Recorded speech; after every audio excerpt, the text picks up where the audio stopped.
Welcome, everyone. Welcome back to the Comic-Con Podcast, Season 2, Episode 14. I am one of your hosts tonight, Justin, a.k.a. Nemesis Prime. Unfortunately, we lost Zack to the Multiverse of Madness trailer that dropped today.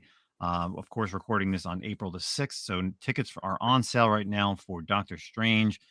So, unfortunately, I lost Zack today, but you know what? I got an even cooler co-host today because I met this man at WonderCon. We got Gabe's Love 90s Comics. Gabe, what is going on, buddy? How are you? I'm doing good, brother. Good to see you. It's been a while. Long time no see of like 2 days. But Yeah. So if anyone's new to the podcast, Zack and Gabe Gabe was on last year in 2021. You can go check out episode 33 was his appearance here. So you can learn about Gabe a little bit. But, of course, we're going to get right into some of the stuff. Obviously, both Gabe and I attended WonderCon this year. It was my first time going out to California, my first time at WonderCon. So we're definitely going to get into those, the good, the bad, and the ugly. I've kind of themed that right there. Of course, we have articles tonight. What are we currently reading? And we have a nice little question from the community. So let's kind of get right into it. So, of course, we'll always like messages from the community, whether it's on direct messages right on our Instagram, whether it's my Instagram, Zach's Instagram, or the Comic-Con podcast, or you could always send us emails, voice messages to the Comic-Con podcast at gmail.com. And this message is actually coming from our friend Kent Comics over on Instagram. He goes, "What's up, fellas? Thanks again for the great podcast. I think a good talking point would be the pandemic and how that has affected the newcomers to the hobby. What do you think that is? And what are your thoughts on what these new collectors need to be wary about coming in as new collectors? It seems a lot of them are falling into the spec and quick buck game aside from focusing on the reading, characters, and the community in this community and what the community used to be. People chasing the flavor of the week's books. Thanks again for the entertainment and let me know your opinions and thoughts." So shout out to Kent's Comics over on Instagram. Make sure you go give him a follow. Appreciate you supporting the Comic-Con podcast with that message and listener. Gabe, why don't you take that right off the back? What do you think about that with the pandemic and comics in general for all these newbies that are coming in? I think that's a great question. So definitely a shout out to Kent Comics for sending that in to you guys, because that's a really good kind of thought-provoking question. And I see where he's coming from. There are a lot of new people that has jumped into the community, jumped into the hobby because of during the pandemic or since then, or even currently. And that's a good thing. The more people we have in the comic book industry or in the hobby, the better. You and I were both at the Cover Price panel. So shout out to Cover Price because they definitely put a lot of good blast and shout out for Lords of the Long Box. Like they had pictures of us on there and they talked about influencers and things like that. And that's always a good thing to have as well. But with people coming in during the pandemic or just people coming in general, the idea and the good thing behind that is, and with the Cover Price idea is, the more people we get in, the more the kind of back issue market and the more the industry kind of flourishes. Because the more people we get in, the better. Always, always, always. I don't think it's just because of the pandemic. I definitely think it stretches out a little bit before that with all the Marvel movies and the Disney Plus shows and things like that. But in general, that's what's bringing people in. That's always a good thing. Positive. Hey, everybody, welcome in. My name's Gabe. Take a seat. The water's warm. Enjoy the hobby. But with this question of what people should be wary about on what's going on, I think, and this has been my advice for anybody who's getting into the hobby, do what you want. Collect the way you want. Love what you collect and collect what you love. If you want to go in and do flavor of the month because you feel that that's you're doing it for some kind of investment purposes, or as we always talk about, having the hobby kind of fund itself, good, go for it. Do what you got to do. But with that said, you definitely have to watch out for the pitfalls. You have to watch out for certain things like chasing whatever it might be, chasing the hot variant, chasing the book of the week, things like that. But if you're having fun and you're enjoying yourself and you're not putting yourself in debt or hurting your family, then you're fine. Do what you got to do. But you definitely want to be weary, cautious about where you're spending money, how you're spending your money, and what you're spending it on. I'm not to give anybody a bad time or to really talk down on anything, but one of the things I think people who jumping into the hobby more and more these days are really going for things like mystery boxes. You have to be careful about these mystery boxes. They are everywhere. Everybody's doing them. Mhm. And I know you do them yourself too, Justin, and yours has always been good. But there's a lot of people out there you need to watch out for. So do research, research. Um, Connect to other people.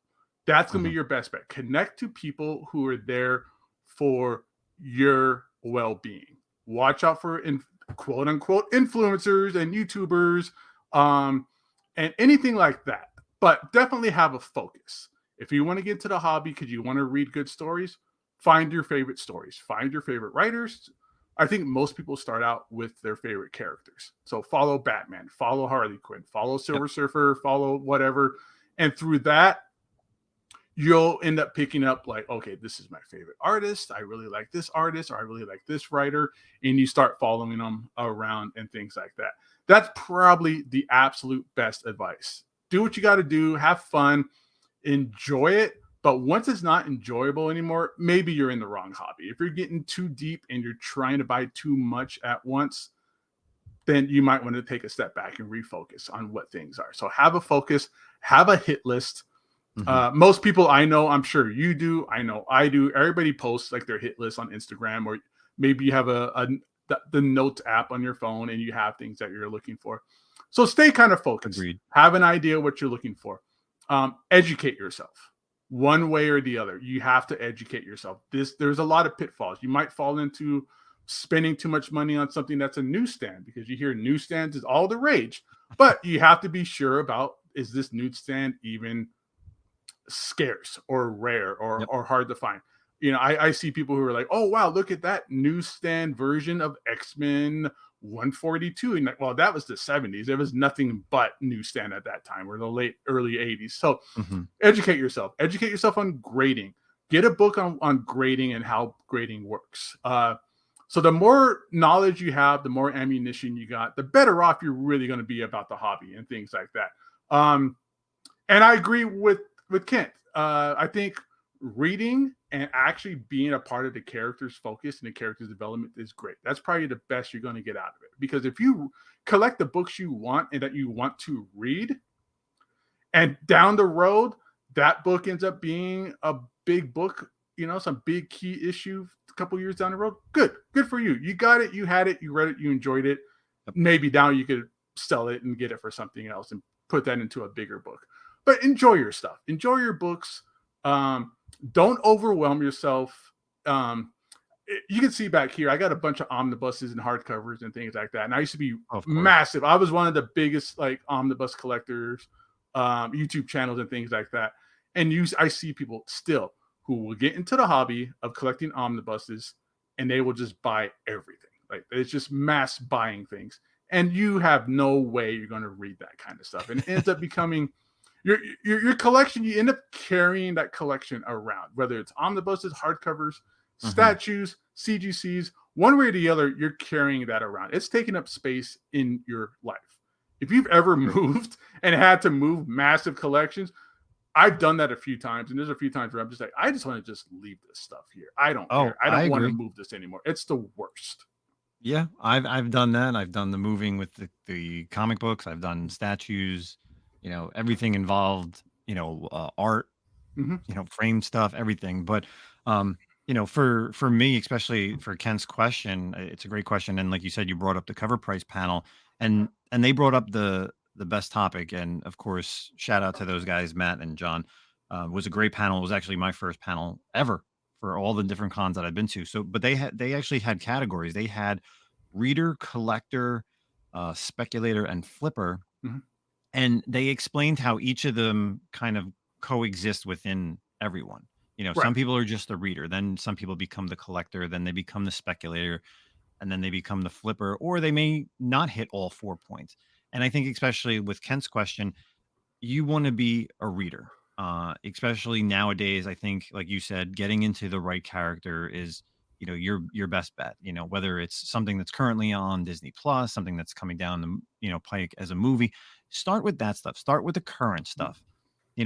Get yourself into a local comic shop. Speak to people get people part of the community, whether it's a Facebook group, whether it's Instagram, just see what people are reading, ask people. Sometimes, I think the greatest thing here is, sometimes whether it's Zach, whether it's myself, whether it's a guest, and they talk about books that whether, our listeners don't know, I don't know, Zach doesn't know. And it's great to just listen because you're like, I want to check out this title because it seems interesting. And especially in newer titles, of course, they're not like $100, $1,000 books. Of course, then you become the collector because you really want to start investing in that character. So maybe it's an existing character. Hey, go back like one or two series and start getting those series as you can, find them in your back issues. And the best thing sometimes is always eBay, or Macari, like lots, like when they sell like a full run. Sometimes it's better just to buy the full run than going out to hitting up like 10 to 20 shops just to try to get it on your own, because then you can have it on an easier basis. Right. I and you save money think, on shipping that way. If you find a nice big lot on eBay and shipping is like $30, cool. And you got like a bunch of books for $30 shipping, as opposed to paying $6 per issue and you end up getting 40 issues and $6 shipping each time. It's So you're absolutely right. That's a way to just familiarize yourself with the way the hobby works. Yeah. And I think the one issue, and this goes to anyone, we're on a speculator website, a YouTube channel, of course. And there's other YouTubers out there that, talk about speculation, talk about the hot books of the week, hot books of, the 2 weeks, whatever is, top tens, whatever, shaken with cover price. And I think that is a little bit of an issue for new people because of the fact that you're viewing someone's opinion, whether it is true based on sales or whether it's just, word of mouth. I think nowadays, if I looked at it, I wouldn't be so influenced by YouTubers because, even being on Lords of Longbox and Zach and I on here, some people, and even on Instagram, people like names of YouTubers who, talked about certain books. And sometimes I'm like, well, who is that? Like, I don't know that YouTuber. And, sometimes I'm glad I don't know that YouTuber because maybe if I started watching that person or persons, I may fall down a different rabbit hole. So, being where I'm at in my collecting days, because I definitely went from being a reader in the 80s and 90s to a collector. And I didn't really become like a specker until, I would say maybe in the past 10 years, maybe even less than that. And now I'm a flipper, as Cover Price said, which is you have to fund the hobby somehow. You can't continue to buy books physically and think you're going to be able to buy like that big book that you really want unless you either you save or you make a good amount of money. That's really the only way to do it. You have to sell off part of your collection to buy a good book, or you spec on a book, find it cheap, flip it for a lot more, and then take that profit and then put it towards a book that you want. I'm sure, Gabe, you do that, whether it's Whatnot, eBay, Instagram, wherever you sell. Same thing with me. The hobby has to fund itself. Once you get to a certain level that I think you and I are at, and other people of our friends in our kind of circle, you get to the point where I'm not interested in like $5 books. Like either I have it or I'm just not interested. And if I'm trying to make a collection or have investments, then you have to sell stuff to get that money. I can't just drop $5,000 out of nowhere. I'm going to have to grind and make that work and put that effort into it and have that passion for it to make that $5,000 book I want to get, or whatever the case might be. So, but Kent, question, as well. If people are falling into the spec game right out the bat, that's scary because I don't want people, because here's the thing, and this has happened to you, this has happened to me, this has happened to absolutely everybody who's probably watching or listened to this or have seen the Lords of the Long Box or whoever. We've all taken a bath on a book, 2 books, a bunch of books. But we've been in it long enough where we know, okay, well, I took a bath on this. No big deal. It is what it is. But if you're a new person and you're taking baths on new books and things like that, it's just going to make you resent the hobby. Yep. And that is not good. Exactly.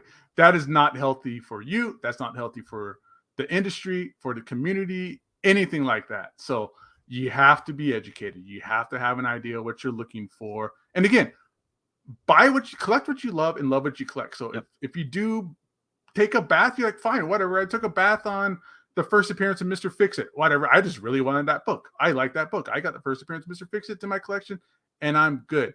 But if you were doing that for an investment piece and you took some massive bath on it, it takes 1 or 2 times to be burnt before somebody's just going to turn around and say, I'm done with this hobby. I don't need this. I'll move on to Pokemon cards or whatever they go on Yeah. to next.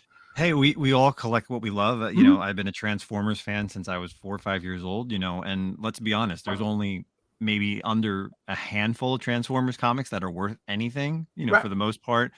They're probably $2 to $3. There's nothing super expensive other than like the first maybe 5 and a few other ones in that later half of that volume 1 run. I don't even But care I about the collected- Marvel Yeah. Transformers stuff. I think we talked about this before, like in passing. I like the Dreamwave Pat Lee Yes. stuff. Oh my God. Yes. And Gabe, you can get that stuff for 100%. like $1. Like that Yep. stuff nobody cares about, nobody knows about or whatever. But I absolutely love that stuff. So Yeah.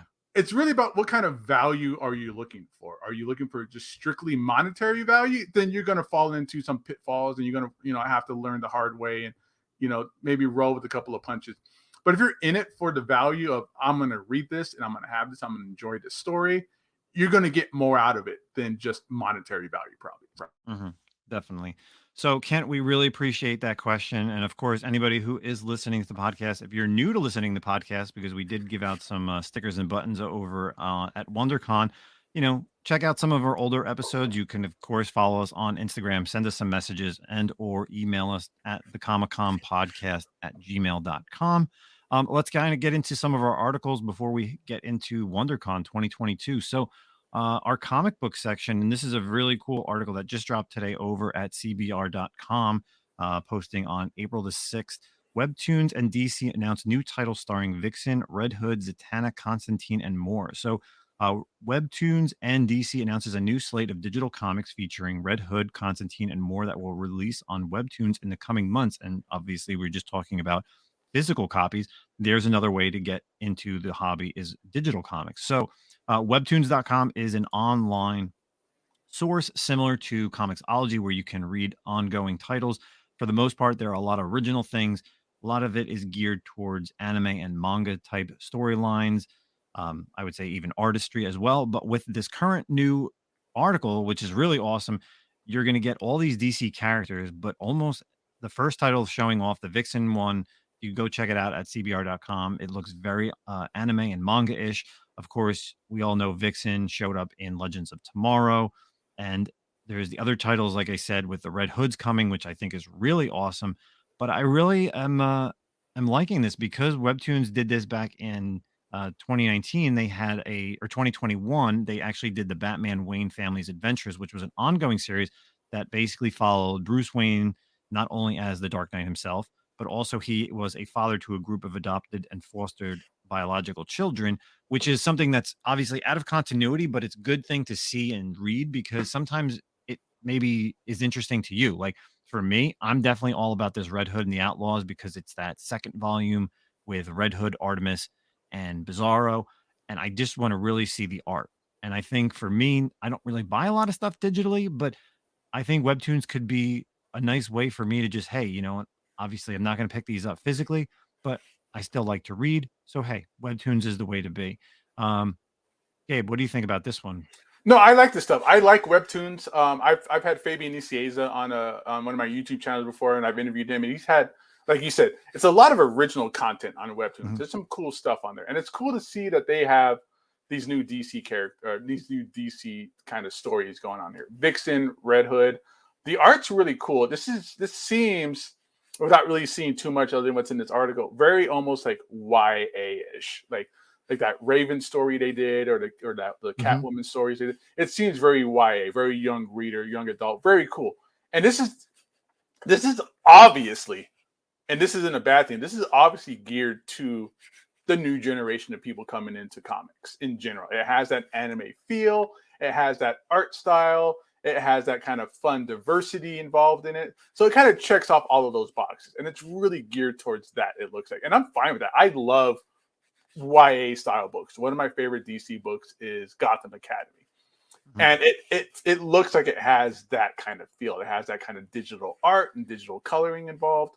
It looks cool. And I hope all the best for it. Because again, whenever it brings people into the community and brings people into reading comics or kids into reading, period, is an absolute treat, and it's what this is all about, and it looks cool. I would like to see what Red Hood's going to go for on here and see what that looks like, the art for that as well, because Red Hood's one of those. I'm not familiar enough with Vixen to care enough about it, but Red Hood, I'll be down to check that kind of stuff out for sure. And it's the progress of our society is digital comics, and this comicsology screws stuff up again for people. Oh, of course. Yeah, so the Red Hood, real quick. The Red Hood talks about, like I said, it's got Red Hood, Artemis, and Bizarro. They try to replace, they would have to try and replace their goody two shoes counterparts as the heroes that would never deserve nor need. In the original series, Outlaws will be going up against some of the biggest supervillains and superheroes, but their biggest battle are among themselves. Can the team last? So, yeah, and I can see this already in my head, like being in a manga, an anime style, because I've grown up and I've watched a lot of anime, whether it be, I'm more of like the action and more professional art style, like Ghost in the Shell and Evangelion.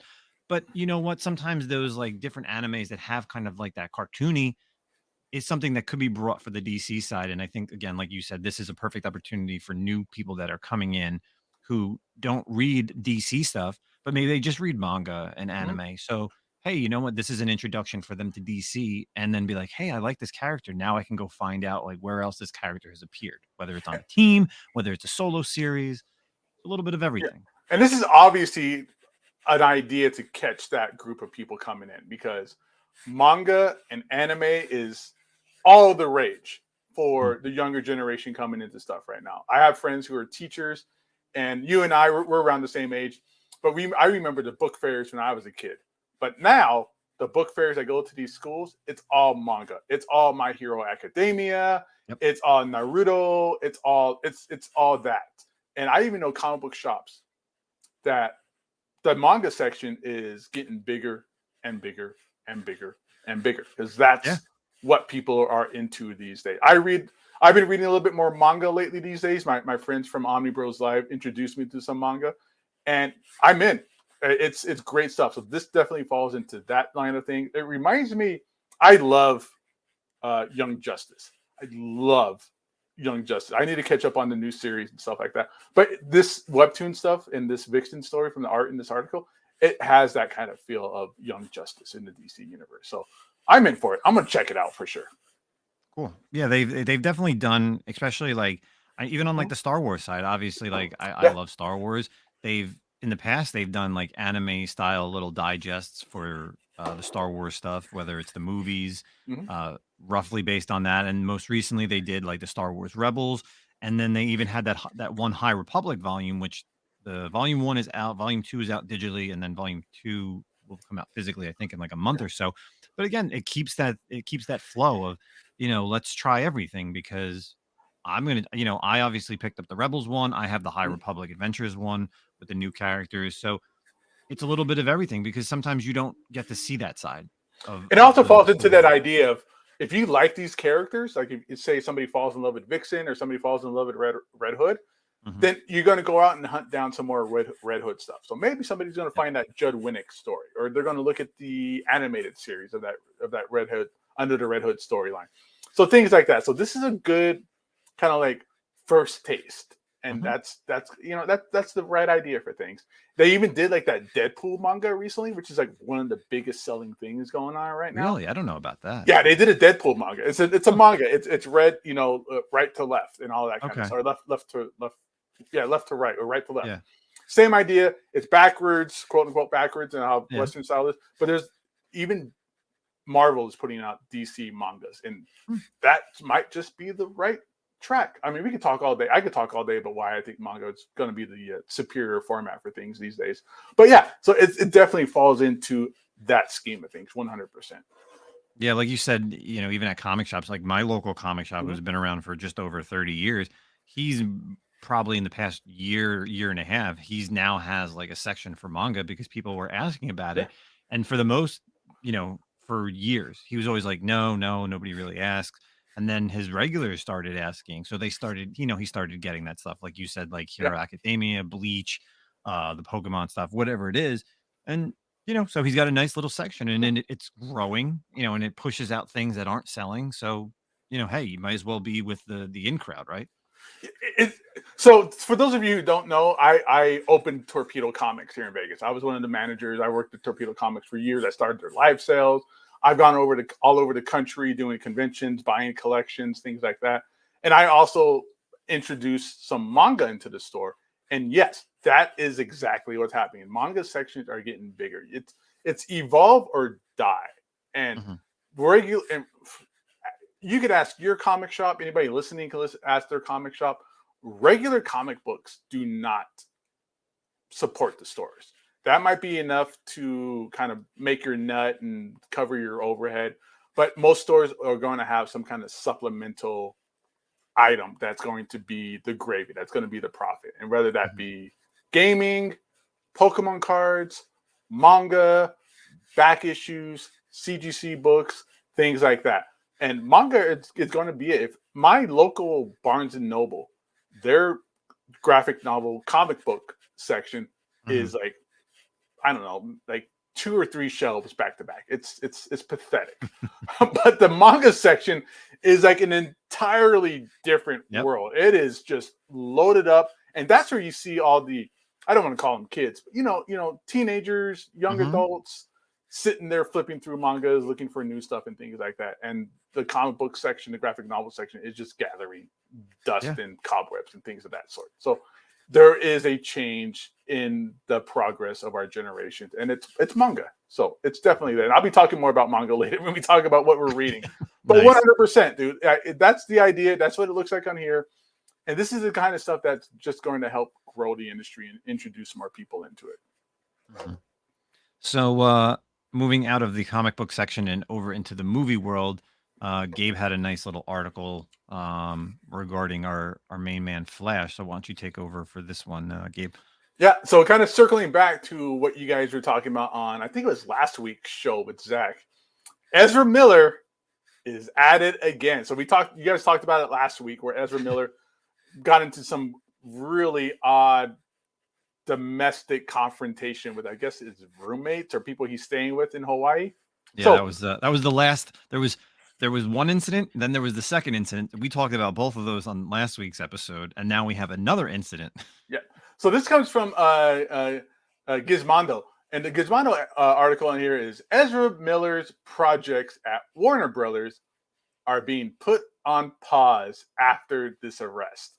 So I know Zack mentioned it in the last show, like, hey, is something going to happen to him? Because there's been other situations involving other celebrities in their own personal domestic situations causing them career troubles. And Ezra Miller is the next person, and this is happening to him, apparently. So the report on here is saying that all of his Warner Brothers productions are being put on pause. After entering the Speed Force of the 2022 Oscars, Miller's future as the DC Comics Flash is now tenuous.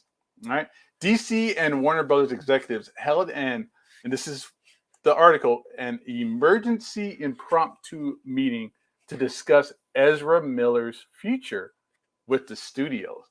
So according to this report from Rolling Stone, the meeting came after Miller's recent arrest in Hollywood for disorderly conduct and harassment after he yelled at karaoke singers, lunged at a man playing darts, and yelled obscenities. That sounds a lot worse than what it probably really was. Of course I mean, that just sounds like us at a bar. But either way, so that seems to be the situation is he had this confrontation with apparently who was his roommates, from my understanding. He got drunk and loaded at a bar, had some bad decision-making at that point, didn't use his proper, de-escalation skills or whatever the case might be. And now this is getting homeboy into some hot water where who knows what's going to happen next. Flash is already, I'm assuming, I think that's already filmed for the most part. I think it's done. I think it's really just editing at this point. Yeah, they're in post-production. But whatever's coming up next, I don't know if something's going to go back and they're going to, because I think people even mentioned, I think it was Zack and you guys last week, that you can just put him in the Speed Force and then bring in Wally West or bring in a completely different actor to play Barry. So this is the kind of thing that, honestly, I don't care personally. I don't care what people do in their personal lives, whether it's Will Smith or any of this kind of situations. But this is in a world of 24-hour news cycles and social media. Everything is spotlighted. and he's in some heat for this. We'll see what happens next, but Yeah, it's definitely I don't know how this is it's going to rough. affect what's left of the DCEU. They're losing actor after actor. It seems like we don't know what's going on with Henry Cavill. We don't know what's going on with Ben Affleck. Apparently, he's in the Flash movie. Mhm. Gal It's all Gadot. in disarray. Yeah, Gal Gadot. Like, what's happening after Wonder Woman? Is she going to pop up somewhere else? Um, Peacemaker gave us the indication that we're going to have Ezra Miller, Flash, and we're going to have Jason Momoa, Aquaman going forward. But Mhm. after this, it's going to be a time can only tell and see what's going to happen next with this. Yeah, as I said last week, it's the easiest thing now is if they want to keep him, it's rough because you have to insure this guy, and insuring somebody to not go crazy on the set is it's a liability. Mm-hmm. Like you don't want to be tainted with, well, what happens if you're trying to make a movie and you're trying to make an Oscar run with this guy? No one's going to want to touch him. No one's going to be like, "Oh, I want Ezra Miller in this title." So you might as well just recast him. Obviously, he's in the most recent Fantastic Beasts that's coming out this month. And then, like you said, you have Flash. We talked about it. It's just like, well, now what's going to happen? Now, are they going to have to add another scene an end credit scene where he decides to, like I said, go in the Speed Force and Wally comes out, or he's just a completely different person? Or Like, what do they have a timeline or a plan or something mapped out for, the next movie, the movie after that, Flash's involvement in whatever is going on? Maybe Black Adam, whatever. Like, did they have more for him going down the road? And what kind of wow. jeopardy is really being involved with that? Because I give it up to Ezra Miller in the idea of he stuck around for this Flash movie for years. It went through different directors. It went through a handful of different scripts, and he stuck on. Like, he really kind of grasped on. I guess wanted to play the part and be a part of this whole larger than life events with the DCEU. But did this drunken stupor just break that for him? Did that ruin his career? Is that deserved? Oh, apparently he's a they pronoun. So did they feel like they caused enough trouble to cause them to have no longer a career or any of that sort? Whatever the case might be. But it's going to be, how is this going to change things? Is it going to change things? Are we going to even know, like, Or people are even what's going to coming care next? by the time the Right. movie comes out? Will anybody actually care that what he did? Because everything's. I mean, hell, remember like the things that went down with like Christian Bale on the set of like the Terminator? Like, Mm-hmm. it's still funny. It's brought up in memes. It's brought up like in audios, but like he's done so much since then. So, Yeah. and even other actors and actresses. No, it's like the flavor of the week in comics, and then no one's gonna care once the movie comes out. The movie might be amazing and be like, man, he's a great actor. We should keep him as the Flash, This and was this will the just blow movie. over. This was going to be the movie that was supposed to like really skyrocket things. It felt like, because you're bringing back Michael Keaton. What's going Mhm. on with that Flash? You're bringing back. They're doing, this is their multiverse movie, right? Like, is this supposed to be like Yep. their Doctor Strange multiverse with Ezra Miller? You're going to have Michael Keaton coming back. You're going to have Ben Affleck coming back. And what's going to happen? Is it just going to fizzle? Like, they got a lot going on. And honestly, is this even like rightfully deserved? Mhm. Like, people have the right to have a bad day. Like, True.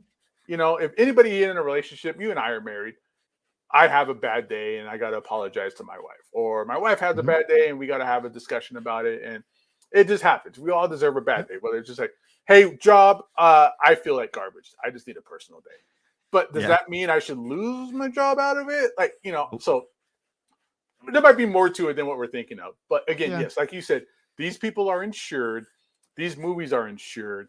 Anything that happens is going to be a direct reflection on these projects. So there's a documentary out there about Anna Nicole Smith towards like the end of her career before she died, where she did this really just kind of B movie kind of thing. And the director, and goes back on the idea of the insurance. They had to have insurance for these films with Mhm. Anna Nicole Smith, and the director filmed everything, not just the movie, but like her weird mental breakdowns in the background and the personal things going on, just for insurance. So if Mhm. she whacks out, and leaves the set or no longer wants to come out of her trailer and the movie is sabotaged, there's insurance evidence and things of that sort. So that falls into this idea as well. It's when you're this kind of a celebrity and you're involved in these high profile movies, you have to watch your P's and Q's. You really have to be careful on where you're treading, the things you're doing, the things you're saying,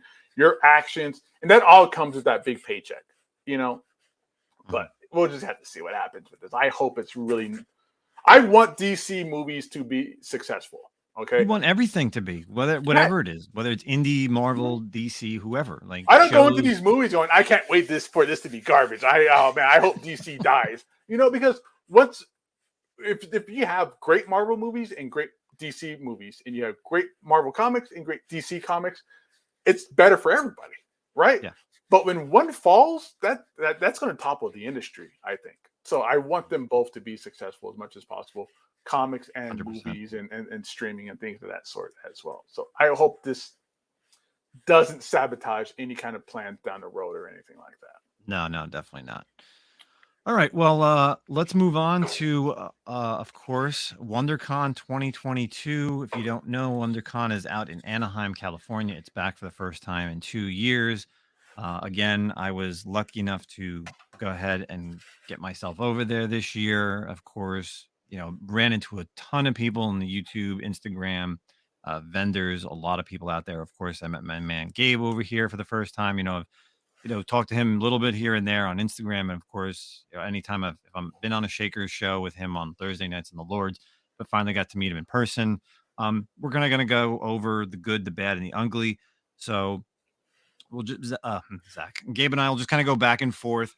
What we thought was good, what we thought was bad, what was the ugly parts. So let me do this. Let me ask you this: what's your Comic-Con history, like going to conventions and stuff like that? So for people that have known me, or if I've spoken here on the podcast, I've gone to New York Comic Con the past 10 plus years, I would say, since like 2009 when it kind of really started, except for last year because of the COVID stuff and the restrictions.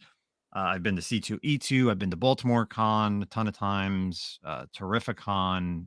I've gone to, other shows in Philly, when they used to do Wizard World in the New York market. I've seen it all. I've seen the big ones, of course, being New York Comic Con, and I've seen smaller shows, and I've seen just the comic shows. Now, for WonderCon, because I'm sure this is where you're going to get asking me, what did I think?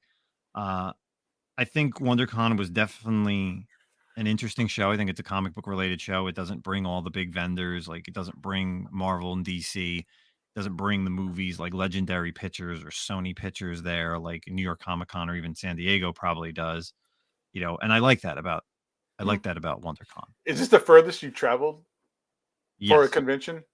Yes. Was it specific? Was you traveling to California specifically for the convention? It wasn't like a job side gig or anything no, like that? No. Okay. It was literally Zack and I were supposed to be going to Planet Comic Con the end of this month, but Zack had to cancel. So, I had the flight credit, and I knew our man Tim from Lords of Longbox was going to be there. So, I was able to get a ticket, and I said, you know what, let me just, switch the trip. Instead of going to, I got the okay from the wife, instead of going to Kansas City, I said, let me go out to Anaheim. It's same thing. I was going to be away for the weekend. I was able to work around my work schedule.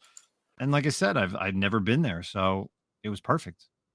So this is your first time in California then, huh? First time in California. Yeah. So it was really interesting. The farthest west I've ever been was I've been to Vegas, and two weeks prior was in Dallas for my regular job. So, going to a West Coast show was definitely a lot of fun. It was definitely on my bucket list to hit between that, Emerald City, and San Diego at one point. So I'm glad I knocked out WonderCon. And hell, I'd go back to WonderCon. I thought it was a great show, without a doubt.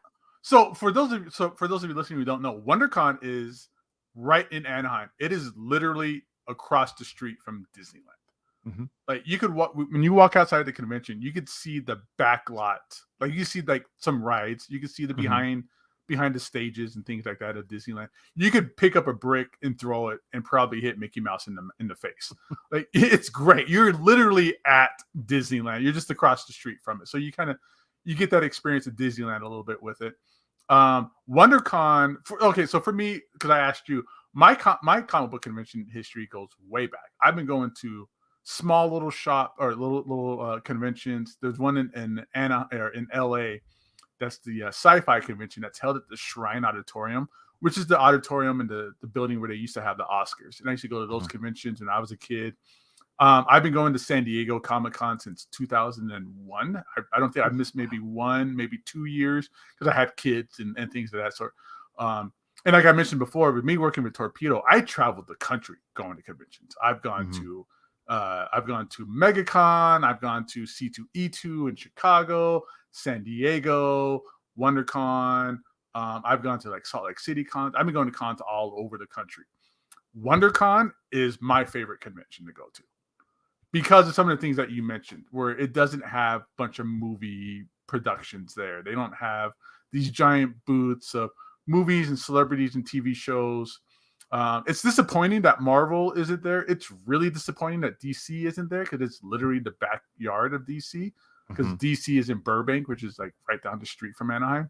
So it's sad to see that there. But since it isn't this huge convention with like San Diego, where it's all movie announcements and celebrities and TV shows, it's a lot more focused on comic books. It's a lot more focused on back issues and booths and things of that sort. And that's why I love this show. It's close to me, and I like to buy comics. I like to go to booths. I like to negotiate. I like to buy big stacks. And it's like, oh, this is $400. You know, would you take $250 and just negotiate? That's my fun. That's what I get out of these conventions. And you get that there with this show. Also, you get people from all over. Tim's there. You showed up. I ran into so many people that I knew from the community that showed up here. And that's my favorite thing about this show, is really meeting people. The con is great. The con is fun. But the afterlife, like going out afterwards, is the best part. Cover Price hooked us up. They took us out to dinner. And anytime after the shows, it's like you hit this bar, you hit this restaurant, you hit this bar. It's a really cool, laid-back, fun environment. I've been to conventions like Chicago C2E2, and that's kind of in the wintertime, so nobody wants to leave. Everybody just kind of hangs out at the local, like, your hotel bar. Yeah, and that's like, whatever, I guess, cool. But you get to go here in Anaheim. It was cool. It was like a 65, 70 degrees the whole time. Yeah. And you go to New York, it's like New York Comic Con can either be like rainy, it can be nice, but still you leave one block past the Javits Center and it's just like, it's just New York, you know. Yeah. And Anaheim's nice. I've grown up and I've been to New York Comic Con every year, just walking around. You're just like, once I leave the Javits Center, I just want to get back on Penn Station and get home, or get in my car and drive back to New Jersey. Yeah. And this show is so focused on comics. It's a great artist alley of artists. It's a great guest list. Great vendors show up. Maybe not so many as before, because we're still kind of in the kind of influx of COVID down in California. California is really different when it comes down to their kind of structure of things, and we'll get into that a little bit later, maybe. But yeah, it's still a comic book focused show. It is. You literally just walk down the aisle, and it's comic book vendor, comic book vendor, comic book vendor, comic book vendor. But then you go to the other side of the building, and they did a really good job of separating it, where this side is comics, vendors, toys, things like that. Culture stuff, yeah. Right. And then you go over to this other side, and it's like kind of circling back, anime, manga, artist alley, things of that sort. So it's really just a really great time at that Anaheim Convention Center. Yeah, absolutely. So let's start our good, bad, and ugly. So, of course, good, if you're following me on Instagram, Nemesis_Prime, you saw that the good and great part was I had Ashley Eckstein, of course, voice of Ahsoka Tano, sign my Clone Wars #1. But what you don't know is the whole story behind that. So, of course, me being a Star Wars fan, I already own Clone Wars #1, a few copies. I have the variant. And, of course, so here's the storyline. And you had all that before it even got hot, right? Yeah, I had all that stuff. Guy. Yeah, before. So that circles back to our question that you had earlier. Buy what you love what you buy. Yeah. Right? Just, you like Star Wars, get Star Wars. And then look, 5-10 years later, it's the biggest book in the world. So, yeah. Yeah, it really is. So of course Thursday I fly in, I get it off the plane, I turn my phone off of airplane mode, and the first message I get from Tim in our Lords of the Long Box group chat is, "Hey, Ashley Eckstein's going to be at WonderCon. Bring your Star Wars books." And I go, "Well, that's great, Tim. Would have been great like the day before, and then I would have brought stuff." Yeah. So of course, I didn't think anything of it. I was like, I don't care, whatever. She's at a lot of cons this year. I'll get another chance. But of course, I saw the line on Friday. I was like, oh, her line's not that bad. Maybe I'll go look for a book. So I knew a vendor that I bought some books earlier in the day. He had a Clone Wars 2. He had 2 Clone Wars number ones, number 2, 3, actually the full run. I really didn't want to buy a number 1 because obviously the price. The number 2, when I went back the second time, it wasn't there. And I was like, damn it. I was like, all right, so next best thing is probably the 6 because it's a really good cover. She's on it. The 6 looked nice, probably like a 9.4, 9.6, but I was just like, I don't know if I'm going to really, do this. I want it to be definitely a 9.8. So of course, I said, "Hey, let me take a look at the number 1." And now this is where this surreal comic moment happens, and it was meant to be. I'm looking at the number 1. I'm looking at both copies, and all of a sudden, an older gentleman comes up next to me, and he's like, "Oh," he's like, "Are you buying or are you selling those comics?" Oh, I go, "Well, I may be buying one of those comics." And being from New Jersey and kind of like just like I was tired. I kind of wanted to be like a dick in a way. Like I thought I kind of wanted to be a dick, and I'd be like, why? Like, what do you want? Like, or like I thought maybe he was going to try to jump in What's and your maybe buy angle? one of those. Yeah, you're Yeah, from the New exactly. York area. Everybody's got an angle. Yeah. So I said, I go, well, I'm going to buy one of them. And, he goes, well, he's like, I can sign one of them. And I'm just like, okay. So now I'm just like, now I thought he was like being like a joke. Like, I'm like, all right. I go, oh, and I was like, oh, did you create one of these characters? He's like, and he like points at the cover and he shows me his badge, and it's Henry Gilroy, the writer of Clone Wars 1 through 12. Oh, that's So awesome. now it's You have like, to. You have to. yeah, I You have had to to buy buy. So, both. Fuck yeah. it. So of course I end up buying the more expensive one, but it was obviously a better copy. But when does that happen? Like when Only are at you ever? conventions. Yeah. Only at conventions. So, and he was happy. He's like, yeah, he's like, I'll sign it. Tim was right by me. Tim's like, oh, I'll go grab a CGC witness. And he was super nice. So, I purchased the book. Like, obviously nobody had a marker at that. So we walked over to KRS Comics booth. They had Mike Mayhew there. He had a ton of markers, had him sign it, had the CGC witness, literally thanked him. And he was great to talk to as well. We were talking about, he's like, I would give away the number 1s to kids at shows. Like, oh my He's God. giving Like, away like $1,000 book today. yeah. Like, Yeah, he even said he must have had, I think he said he had 25 copies of the variant that's limited to 1,000, oh wow. unbelievable. So, with that, I didn't post that, and I didn't say that in my comments, but then, so I had CGC, close up my bag. And then Saturday, the first thing I did was, as soon as I got into the show Saturday morning, was literally wait an hour for Ashley Eckstein. Was so nice. She's a great person to talk to. She spends time with everybody. She answered a few questions of mine. Had to take a picture with her, had to have her sign it. I even had like I had to paid an extra $20 to get the inscription. So not only does it say Ashley Eckstein, Ahsoka Tano, it also says, um, I am no Jedi. And I'm just like, it's surreal. Like That's that great. was amazing. Like to come out to WonderCon, to buy a Clone Wars 1, to get it signed by not only the writer, which is unheard of, but of course Ashley as well. Like, and she was like, "Oh my God," she's like, "Oh, you have Henry sign this," and I was like, "Oh my God, Henry Gilroy? Like what?" That's cool that she's involved. Like she knows the character, Mm-hmm. she knows the story, she knows the creators. Like she's involved. That's cool. Yeah. So that was And my only at good. conventions you just run into creators like randomly. Yeah. You I know, mean, that's amazing. They're hunting books. He was just walking around, stopping at vendors. So that was really awesome. Gabe, what was your good part about WonderCon? it's really coming down and just hanging out with you and everybody else. That's my favorite part about these kind of conventions is getting, because I've been involved in Torpedo Mhm. and different shops and doing conventions back and forth. So the buying and the trading and the selling and negotiating, that's what I'm there for. But the extra fun part is like, hey, I get to run into this friend, I get to run into this person that now is my friend that I met online, Mhm. and really getting that kind of that community feel. And that's again with this pandemic, and we've all been separated for so long. For the most part, there hasn't been conventions, and just being able to be around so many people and making connections and sharing stories and just I work at home, so I'm literally here by myself all the time, and I'm a people person. I'm a social butterfly.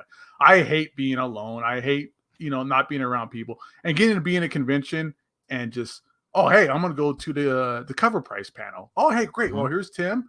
Here's Justin. They invited us to dinner. Let's all go to dinner and hang out. I meet this person. I meet that person. We hang out. This happens, and I went down there with a couple of friends, and I was like, stick around me because things happen. Things happen around me just because I know people and I'm connected and things happen like that. So I went down with a couple of friends here from Vegas. We drove down and we only had ticket for Saturday, but we came down on Friday because we wanted to kind of hang out and get, you don't want to just show up on Saturday and get into it, right? You need some time to kind of settle in and things like that. But I know a lot of vendors, and Rob from Red Hood gave me his an exhibitor badge. So we all just got in with his exhibitor badge. And those exhibitor badges give you the permission to do whatever you want. It's like the key to the city. You get full access to everything. So we just walked in on a Friday. Gabe, don't tell that everybody. Then everybody's gonna want one. Everybody wants an exhibitor badge. But yeah, so we all just walked in, and on a Friday when we weren't planning to be there, and just like, hey, let's spend this Friday, because we all had things that, because when we go to conventions, it's like, and somebody knows you're going, it's like, hey, can you get this for me? Hey, can you see about this? Can you see about that? Can you see about this? Can you get this signed? A friend of mine works at a store up here in town, so he had like a bunch of CGC books he needed to send in. So it was like, why mail them in when I could just take it to CGC and save on the shipping? Oh, of course. Yeah. So it was things like that. So we get to hang out. We got this badge that we're not supposed to have, and we are just doing whatever we want. We're going and we get to get everything that we're doing for other people out of the way on that Friday. So on Saturday, it's all about whatever we want to do. So it's like, we all get to do our thing and wait in lines for our autographs and wait in line for our CGC stuff, vendors, buying and things like that. So that's my best part. It's just being able to just meet, hang out. You and I had dinner with the cover price folks. We got invited to all kinds of different things because, again, things just happen around me. I don't know what it is, but we just got invited. I don't think I really ever paid for much of a meal or drinks the entire time, because I just ran into people where it's like, we're all here in a group and it's like some corporate gathering and everybody's drinks and food to get paid for. And that's the fun, exciting part about it. So that was like probably the best part. I mean, even as things like, you run into these influencers like DC Comics girl. Is that her name? Am I doing that the wrong way? It's D Comic Girl, D Comic Queen. Yeah, there you go. So she was at the short box booth. So you got to say hey to her. And you really just get to, if you have like a podcast or YouTube channel or any kind of thing, this is your chance to network, is at these kinds of smaller conventions like this, where it's not everybody's there for movies and celebrities and stuff like that. Oh, of course. Yeah, it was definitely a great time, and I agree with you on the community side. Everybody had a great time. Like, there's this fountain in front of the convention center, and it was all these cosplayers there. Yep. I'm not if a you like cosplaying, person. You could just stand outside and take pictures. Yeah, if you're there for cosplayers, you could just hang out in this one spot at this fountain and take 1,000,000,001 pictures with all of them. Because this isn't to downgrade any kind of cosplayers. You're there, you're there, whatever. You're having fun. But none of them really seem to have had, like, went inside. Like, they all congregated in the front. They all had like their tripods or their boyfriend that was a photographer or whatever's going on. And all they did was just take pictures. It was like this huge influencer kind of mashup there at that fountain. So if you wanted to have pictures with cosplayers and that was your thing, you could have done that and not even had to pay for a ticket. You could have just hung out and gotten 1,001 pictures. They had this really, and right there where those cosplayers was this huge line of just food trucks. So you didn't have to buy a $45 crappy ass pretzel. You could have gotten nachos and pizza and gyros and acai bowls and just everything there. And that's fantastic too. Yeah, no, that was definitely really good. So kind of moving on, and I think maybe you will agree with this as far as the bad side of, before we get to the ugly side, but the bad side of WonderCon is I feel like it wasn't promoted well. Like, I feel like certain, like, they didn't promote artists, they didn't promote writers, they didn't promote things. Like, even if you look at their Instagram, like, there was no social media networking at Mm-mm. all, like to tell you what was going to happen, what was going Nope. on, who was going to be there, like what amazing panels. Like I only found out about certain panels happening after it was posted, and it wasn't even on like their page. Like I know like the Superman and Lois team was there. I know the chick who plays Naomi was there. I'm like, wait, where was this? Like where they were Right. there? Like what? Like I would have like maybe went to that panel if I would have known, or other people that Mm-hmm. obviously, even if you look at the program, like it tells you stuff, but it doesn't really. You want to know before you go, so you have a plan. And I feel Right. like that was the bad part that WonderCon didn't do at all. Like it was no networking and exposure anywhere. That they did a terrible job promoting or highlighting any of the creators that were there that wasn't their like special guests. Okay. Mhm. Like same with you. I kind of went at the last minute. My wife, the wonderful, beautiful, amazing person that she is, she knows, hey, you need to get out of the house. You need to go do something. You talked about this convention. Go, you're okay. We got money. I flipped as many things as I could on eBay, omnibuses and things like that to bankroll Mhm. this trip. So I went without really spending home money. But going there, I only knew like Becky Cloonan was going to be there, Babs Tarr. I forget who else. It was just Scotty Young because that was I their didn't know main guest anybody list. until literally I showed like Right. Livio Ramondelli, who he's been on the podcast. He did my logo. He did a Yeah, the Roboton Transformer artist sketch. guy. Yeah. Yeah, like I knew him, but like other than that, like hell, John Boy Myers was there. Mm-hmm. John Jang was there. Like yeah, Jim like Chung was there. yeah, Like, EM here's what Guest. happened with me. So, same idea of like where Tim told you how the voice of Ahsoka was going to be there. You just kind of just Yeah. found out. I didn't know until on my way down there that David Mack was going to have a table at WonderCon. And the only way I knew, and this is the worst way in the idea, is that I follow him. Mhm. And so I didn't. So you only knew some of these people that were showing up is if you were already following them and kind of had like they were part of that circle that you follow. Mhm. But to the idea that I didn't know anybody else. If I wasn't following them, I didn't know they were going to be there because WonderCon didn't really promote them at all. So on the way Mhm. down, I'm like, holy crap, David Mack is going to be here. And luckily, coincidentally, like I said, my friend that works at the store was bringing down some CGC books. Mhm. He's also my presser here locally, and he pressed my Echo books from Daredevil 9, 10, and 11. That whole run of David Mack, and we were going to just turn them into CGC down there. And I go, holy crap, David Mack is going to be down here. Give me my books back. I'm going to go get David Mack, and I'm going to go get a CGC witness, and I'm gonna get my book signed in CGC signature series. But that was only just the luck of the draw. I just knew he was going to be there. Yeah. He also the one that told me that Jim Chung was going to be there. I was like, holy crap, Jim Chung is going to be there. So I, at the last second, I pulled out my Young Avengers #1 and got that signed and stuff down there.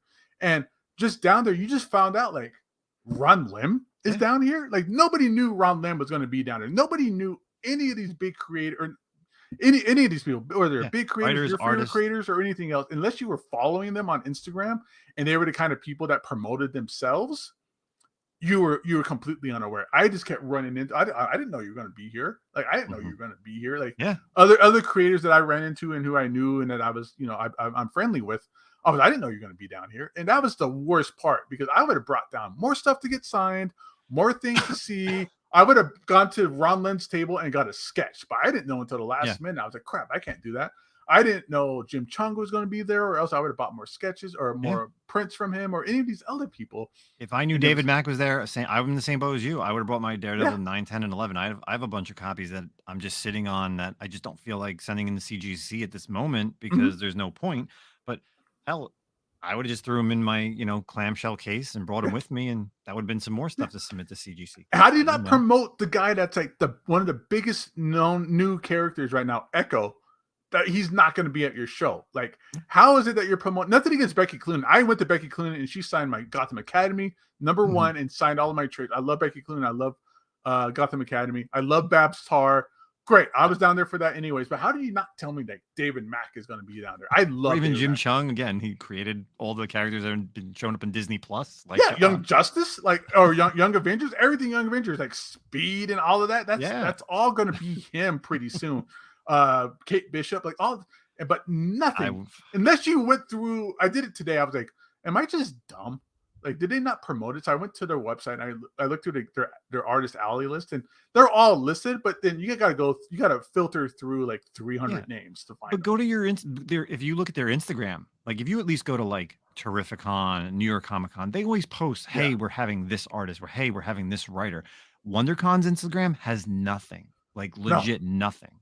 So it's like you wouldn't know. Like that's how sometimes I know like what to bring for conventions, like when I want to get signed, when I want to get sketched. Again, I didn't bring any sketch covers. Like I would have brought a bunch because I was in there early enough on Friday where I was walking up to tables that I'm like, oh my God, I wish, I saw their prices. I was like, I would get like a headshot or a bust, but I didn't bring any of them. And I don't really like to buy sketch covers at a show because you don't know the quality and the condition. Right. Like I know. And you get stuck with whatever they got. It's like, okay, I found that Thor blank cover, but it's kind of dirty, and you're just stuck with it. And that's what ends up happening. Kind of like what happened with you, where it's like, this person's here. I got to go find this book. I have it at home, but I might as well just go searching through back issue bins to find this book. And that just kind of takes away from it. I would have just brought my copy that I know I have a nice copy, and it's my copy that I bought off the rack or whatever. But now I'm kind of forced and relegated to having to find something because all of a sudden I realized Ron Lim was here. Else I would have brought my Silver Surfers, True. So let's wrap it up with the ugly side of WonderCon. So I kind of teased this on Comic Enterprises Whatnot sale the other day. I did mention that I was kicked out / escorted out of WonderCon, and everyone's like, oh my God, you did? Yes. So let's set the scene for the Saturday afternoon that was my first WonderCon that I was kicked out of. So of course, if you walked around the show on Friday or Saturday, even Sunday, you noticed that a lot of the booths didn't have anybody. Like there were certain booths that were just empty, whether it was studios that were going to show up, or maybe a person, or maybe a vendor that just decided not to show up. So, you saw a lot of people that were walking around the showroom floor that just sat down behind the booths just to get off their feet. And, it is tiresome and you don't want to sit on the floor. And obviously there's a lot of people, so there's not enough seats per people. So there's no seating area at these conventions. Exactly. Either. Oh yeah, there's not. It's either you bring a chair, or like a lot of these people were doing, hey, you may even just go to the bathroom and just sit on the toilet if you want, just to get off your or you just lean up against a wall, or you just sit on the floor, and that's gross. It's gross. Yeah, you're right. So, Saturday I was with Tim, of course, and we decided to just, sit down behind this booth and we did empty some marketing. Booth. Nobody was empty there. Booth. Nobody was there. Nobody cared because there was even someone at the booth next to us. They were just kind of sitting there with their kids. But, we said, hey, I have stickers and pins from the Comic-Con podcast. Tim had some Lords of Longbox stickers. So we kind of just put them out there. We were just sitting there. We were, of course, like as people were walking by, we said, hey, free swag. We're not selling anything. If you want to, yourself some stickers or something, just, pick it up. We would tell them about, obviously, the YouTube channel. We would tell them about the podcast. And then Tim decided to go live on YouTube. We were right on his phone. We did some, fun little things. Like he was walking around the showroom floor. Then it would come back. I would walk around the showroom floor. And we did that for a good 45 minutes to an hour. We had a good like 30, 40 people live, which was awesome. It's got a bunch of views. You can actually still see the video on Lords of Longbox YouTube channel.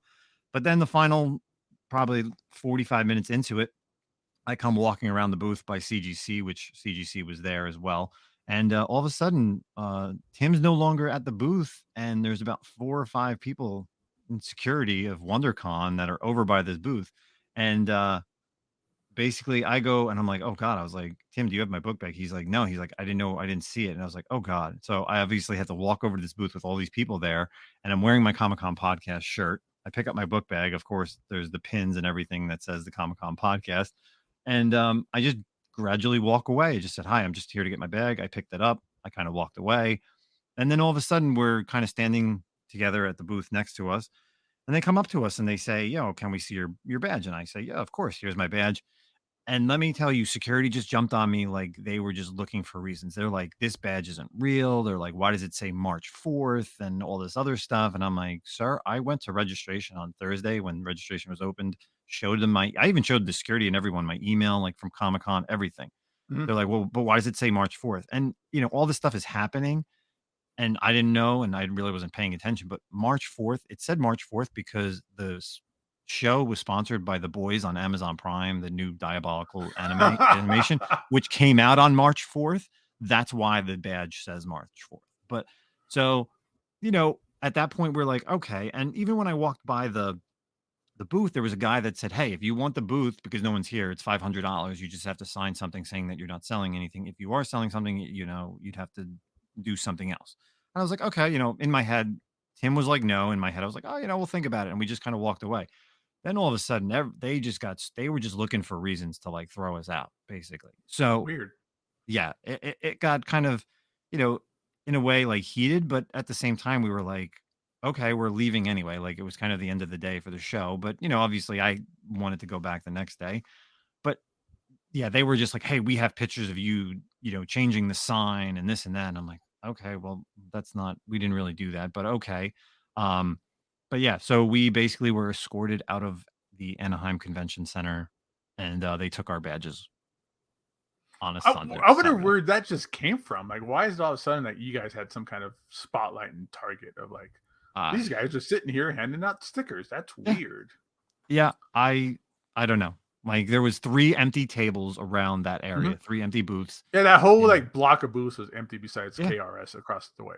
Yeah, so don't know, but it was my first WonderCon show, first time getting kicked out of a show. I haven't gotten kicked out of a show or any place probably since the early 2000s when I was kicked out of CBGB's when it was still open here in New York. So it's been a while. So that's my ugly side to WonderCon. Gabe, did you have an ugly side at all? The only thing that was really kind of off and ugly for me was just I grew up in California. I lived in California, but I haven't lived there in like 20 years. California is weird. Like this is the only time I ever had to like show my vaccination card. California, you have to pay for like a bag. If you go to like the 7-Eleven and get a couple of drinks, you got to pay for a bag. It was just the kind of just the weird nuance of California. Like everything is really different and weird down there. I mean, I know it's literally like 4 hours away from Vegas, but it's like a completely different kind of setting and country. We went to every restaurant we went to, even that restaurant you and I went to together, where it was really decked out to be like this really nice kind of high-end restaurant. There was a bar and there was like a dance area, but it was a Mongolian grill place where you have to actually go to basically what is like a meat salad bar and make your own kind of bowl. Yeah, you create your bowl and you give it to somebody and they cook it for you. But there was like no waitresses anywhere. It was just I don't know if it's just because of shortages of staff, but there was no waitresses. I went to a brewery, and I've never been to a brewery where I had to go up to the counter and order beer. You know, I was always expecting like waitresses and things like that. So that was my only weird kind of like takeaway or ugly side, is just how different things are kind of handled in California. You know, again, I never had to show my vaccination card to anybody before here in Vegas. I was lucky I had it with me. Yeah. I never expected to take it with me, but I just brought it because I know California's a little different. So let's see what's going on. Let's be sure. I'll bring a mask. I'll bring my vax card just to be sure. Because originally I was supposed to fly. So I was like, I know I was going to need that for the flight. So I just had that in my bag, but I changed my mind at the last minute and just drove down with my friends. So that was really it. And this isn't any kind of anti-vax thing. It was just, I've just never had a place where it's like, you have to have a wristband showing that you had like a negative test, or you have your vaccine cards or any. They wanted people to like, you know, people that they tell you, hey, you have to wear a mask. And for the most part, like Friday I got in, I was wearing my mask. And then all of a sudden I'm seeing like vendors, they don't have their mask on. I see people that actually are working there, like they're not having their masks on. So I'm like, all right, so I guess they're really not enforcing the mask thing. I'm like, I'm sweating, walking around, digging in long boxes. Like I'm not wearing this mask anymore. And every now and then over the PA, they would say, "Oh, make sure you're wearing a mask. Please cover up. It's, you know, blah, blah, blah. It's courteous. You don't want to get anybody sick." I'm like, all right, whatever. So every now and then I would throw it back on. I would throw it back on if I got close to an artist or a writer, you know, if I really wanted to talk to them. Right. Like for the most part, like I was walking around without it on, you know, because I'm seeing people that work there. I'm seeing the vendors. If they're not wearing it, I don't really think it's like a whole big thing. Like, I don't know how New York Comic Con was last year in 2021. Maybe they were enforcing it a little bit more. I know even shows here in New Jersey, they do, you know, they kind of enforce it a little bit more because obviously New Jersey was a hot spot. So, and California was a hot spot. But the fact that like people aren't wearing it, it was like a 50-50 split. So I was just like, I'm going to be on the side of them not wearing it because I'm sweating in this thing. And it's just like, I wore mine if I was talking to somebody that didn't that had theirs on. I was like, okay, just to kind of be respectful. But then I would talk to you or John from Torpedo or anybody else that didn't have their mask on. Okay, well then I'll take mine off just so that we can have a better conversation. I had my mask on when I met Ashley, and then we were going to take the picture. I said, "Do you mind if I take my mask off?" And she goes, "Yeah, of course." I go, "Oh, get this thing right off," because I was like, "I want a good picture with her. I don't want a picture with my mask on with her. Like, Right. come on, like." I've seen security hit people up. Oh, can you put your mask back on and things like that to people? But it wasn't like some big force that was going out there checking masks and things of that sort. It was just like I was like, wow, if I didn't bring my card, just because I kind of was a little bit forward thinking about it, I wouldn't have been able to get into the show. Like, because I don't have a picture of it on my phone. And that was the thing. They were like, you could just show me a picture. I go, a picture? That's okay, I guess. Cool. You know, but I just didn't have it. Like, I didn't expect that I was going to need it. And I was just glad I had it with me because I was going to get on the flight instead. Mm-hmm. So that was just kind of a weird experience. Outside of that, I think the show was fine and fantastic and great. Luckily, I didn't get kicked out or anything of that sort. I had a good time. I bought a lot of cool books, met a lot of people, bought books for friends. On my way back, my friends and I, we stopped at the Frankenstein show in City of Industry, which is like this giant like indoor swap meet, but it's all just pulp culture stuff. You know, it's a lot of Pokemon cards and things like that. But there's a good comic book section there too. So overall, I think I had a fantastic time. There's really not much ugly, but I felt bad. I was like, I saw you guys on live. I go, what happened? You guys got kicked out? I was just there. Like, I was literally hanging out with you guys at that empty table. And I saw you guys handing out, you know, stickers and buttons. Yeah, it was just odd. But anyway, there'll be another show. There'll definitely be another time. So, but it's, you know, for anyone who, you know, for our listeners out there, WonderCon is definitely a great show. If you get a chance to get out there, it's the best show. If you were there to buy comics and to buy stuff, great. It's you know, I bought a ton of stuff. I literally thought I was going to have to like ship stuff back. Luckily, I submitted enough stuff to CGC and CBCS where I could fit it both in my backpack and my carry-on, you know, nicely where it wasn't going to get crushed. So that was good because and the lines at CBCS and CGC were minimal. Like, I never really waited. Weirdest thing. Yes. The weirdest thing I've ever seen. I've never seen at a convention where like witnesses are just standing there and there's like 4 or 5 of them. I'm like, wait, what? There's no. The witness we had was hanging out with us. Like, we had these little bottles of Jack Daniels in our backpack, and we were hanging out with the CGC witness. I was just hanging out with us the whole time, and we were just drinking and partying with them at the convention the whole time. It was great. But yeah, because they had nothing better to do. Because I guess they were contracted in from Texas, so they were just witnessing. There's a lot of them. Yeah, there's a lot of them from different places. So. Yeah.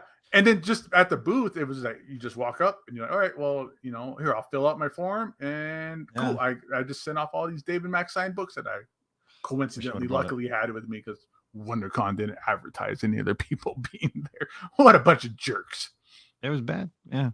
Yeah. All right. So that's our WonderCon 2022 recap. I'm glad Gabe was able to jump on here with me. And, you know, obviously being an attendee, you know, you get 2 sides of the coin, an East Coast guy who's never been and for the con goer that he's been going for the past 20 years. We should have went to Disneyland. We should have just partied at Disneyland. Well, dude. Tim and I we did go to Disneyland. Oh yeah. He took me to the Star Wars trading post just to kind of check it out. And obviously that was something that I was trying to plan, was actually to go to Disneyland either because I came in Thursday or I was going to stay another day, but it was just too crowded or booked. I couldn't get a ticket. So, but I did go to the downtown Disney. So I did see the trading post. I walked in there where they have all the lightsabers that you can buy and other stuff. So it was cool.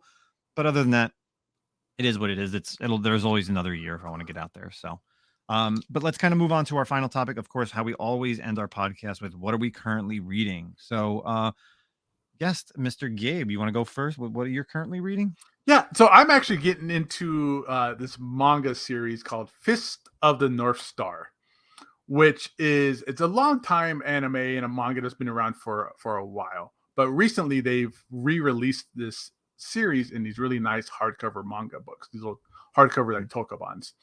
But it's for anybody who hasn't seen the anime before or read the manga, it is basically the idea of like Mad Max, where it's this post-apocalyptic kind of world, and you get this one single badass martial artist going around town to town saving people. But his martial arts is like this really odd thing to do with pressure points where he punches you a certain way or taps you a certain way on your face or your head, and your entire body just kind of concaves into you. So it's just this really great, gnarly, grotesque, gritty manga. And like I said before, I just be getting more into manga these days. Things like Berserk, Fist of the North Star, Akira, and things like that. And that's really been on my reading list the last couple of weeks for sure. Awesome. Yeah, that's definitely some good stuff. Like like we said earlier, I mean, manga is definitely picking it up, and I'm considering just they're small. They don't take up a lot of space. I don't mind picking up a few volumes of this or that. Like they're like $10 for like those little trade paperbacks, and you get like, and this is the thing with manga is that you get like a full story for the most part in that $10 like 300-page little trade paperback. You can read say like a bunch of Attack on Titan. And then then you can go right into the anime and start watching the anime, or watch the anime and the season's over and you go, I want to know what happens next. And you can literally pick up the next issue of the manga and it picks up right where it left off. It's all very cohesive. And that's one of the fun things about it.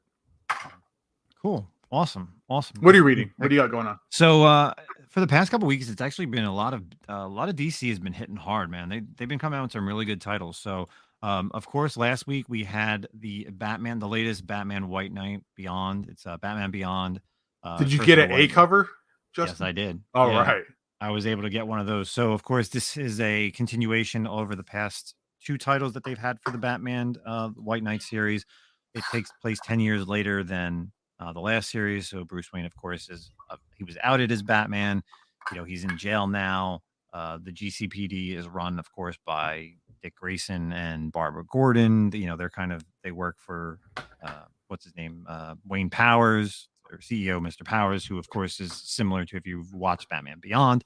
And the storyline's great. I mean, you have Sean Murphy writing and doing the art. I mean, his art's killer. Yeah. So now we finally get brought in. We get Terry McGinnis. He's in there with Batman, and we get the introduction finally of Jason Todd Red Hood in this storyline, who we've been waiting for quite a long time. And that just came out last week. And yeah, that cover A was so hot. Of course, with the first cameo appearance of the new Robin, who's this girl who it looks like she's been trained under Red Hood. So I guess we'll learn more about her in the upcoming one-shot for Red Hood that they're going to do for these White Knight storyline. But this week, I really enjoyed the Batman Beyond Neo Year #1. So if anyone's reading the Batman Urban Legends, one of the issues had Batman Beyond where Bruce Wayne actually dies. And this is actually a continuation of that storyline.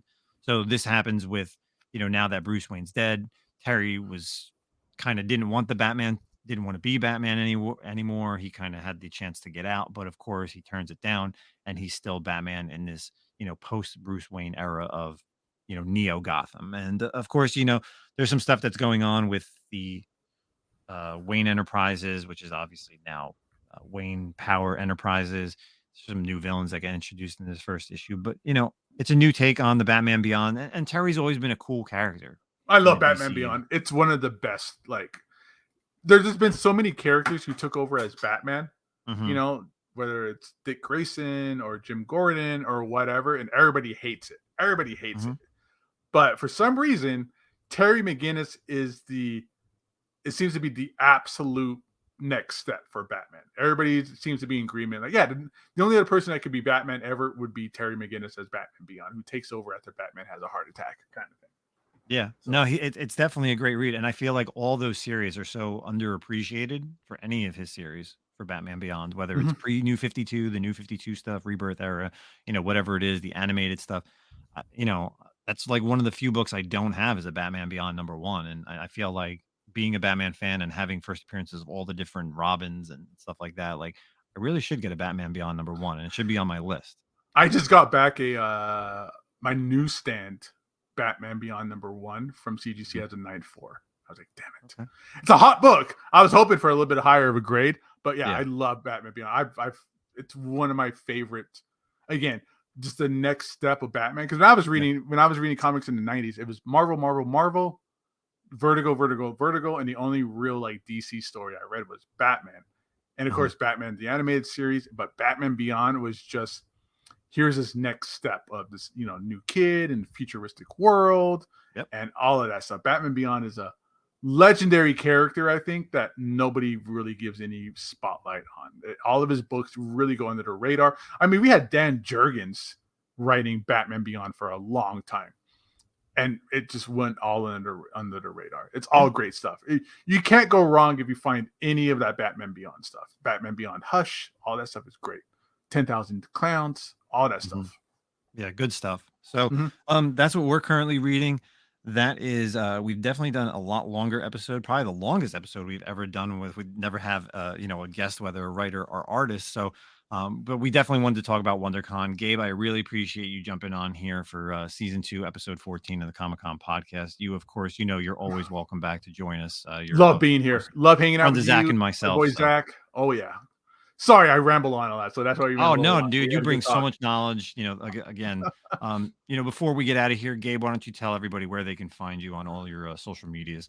So I invite everybody, follow me, hit me up, Instagram, GabeLoves90sComics. You can find me on the Lords of the Longbox Shaker Show on Thursdays. YouTube, GabeLoves90sComics as well. Definitely hit me up. Follow me. I'm always posting fun books, fun little inside tips. I'm not some crazy guy that's trying to be an influencer or trying to like buy subs or any of that stuff. I'm just here to hang out, talk about comics with all my buddies on Instagram. So if you want to be a part of that, definitely follow me there. And don't you have a Whatnot page, right? Where you sell? Oh yeah. Yeah. Whatnot. Ninja Comics. Haven't sold in a minute, but it's getting to that point where it's time to really get back on that push.